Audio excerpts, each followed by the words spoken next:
Mrs. Bell had seen it too, and pressed her lips together and looked serious.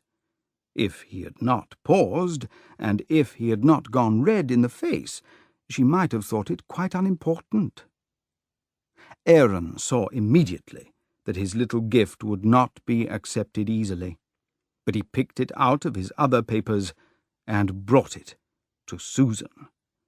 He tried to hand it to her carelessly, but I cannot say that he succeeded. It was a very pretty, coloured drawing of the same bridge, but with more details. In Susan's eyes, it was a work of high art. She had seen few pictures, and her liking for the artist no doubt added to her admiration. But the more she admired it and wished for it, the stronger was her feeling that she ought not to take it. Poor Susan! She stood for a minute looking at the drawing, but she said nothing, not even a word of praise. She felt that she was red in the face and impolite to their guest, but her mother was looking at her, and she did not know how to behave. Mrs. Bell put out her hand for the drawing, trying to think how to refuse the present politely. She took a moment to look at it. "Oh, dear, Mr. Dunn, it is very pretty, quite a beautiful picture. I cannot let Susan take that from you. You must keep it for some of your own special friends." "But I did it for her," said Aaron. Susan looked down at the ground, half pleased with the words. The drawing would look pretty in a small frame over her dressing-table, but the matter was now in her mother's hands. "I am afraid it is too valuable, sir, for Susan to accept." "It is not valuable at all," said Aaron, refusing to take it back from the woman's hand. "Oh, I am quite sure it is. It is worth $10 at least, or 20, said poor Mrs. Bell. The picture now lay on the tablecloth. "It is not worth 10 cents, said Aaron. "But as we had been talking about the bridge, I thought Miss Susan would accept it." "Accept what?" said Hetta, who had just come in. And then her eyes fell on the drawing, and she picked it up. "It is beautifully done," said Mrs. Bell gently. "I am telling Mr. Dunn that we can't take a present of anything so valuable." "Oh, no," said Hetta. "It wouldn't be right." It was a cold evening in March, and the fire was burning brightly. Aaron Dunn took up the drawing quietly, very quietly, and, rolling it up, put it between the burning pieces of wood. It was the work of 4 evenings, and the best picture he had ever done. Susan, when she saw what he had done, burst into tears. Her mother could easily have done the same, but she was able to control herself, and only cried, "Oh, Mr. Dunn!" "If Mr. Dunn wants to burn his own picture, he certainly has a right to do so," said Hetta. Aaron immediately felt ashamed of what he had done, and he also could have cried if he had not been a man. He walked away to one of the windows and looked out at the night. The stars were bright, and he thought that he would like to be walking fast by himself along the railway towards Boston. There he stood, perhaps for 3 minutes. He thought it would be proper to give Susan time to stop her tears. "Will you please come to your tea, sir?" said Mrs. Bell.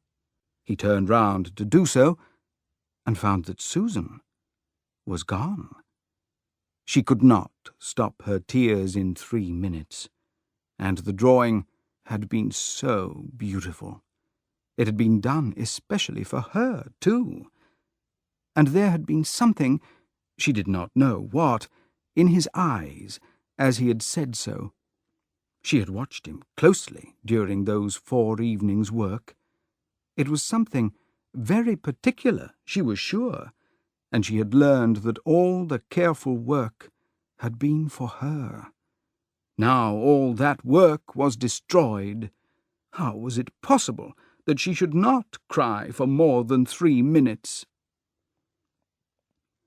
The others had their meal in perfect silence, and when it was over, the 2 women sat down to their work. Aaron had a book which he pretended to read, but instead of reading, he was thinking that he had behaved badly. He was ashamed of what he had done, and he thought that Susan would hate him. He began to find, at the same time, that he by no means hated her. At last, Hetta got up and left the room. She knew that her sister was sitting alone in the cold. Susan had not been at fault, and therefore Hetta went up to comfort her. "Mrs. Bell," said Aaron as soon as the door was closed, "I beg your pardon for what I did just now." "Oh, sir, I'm so sorry that the picture is burnt," said poor Mrs. Bell. "The picture does not matter at all," said Aaron, "but I see that I have upset you all, and I am afraid I have made Miss Susan unhappy." "She was sorry because your picture was burnt," said Mrs. Bell. "Oh, I can do 20 more of the same if anybody wants them," said Aaron. "If I do another like it, will you let her take it, Mrs. Bell, just to show that you have forgiven me?" "But it mustn't have any meaning, sir," was the woman's weak answer, when she had considered the question for a moment.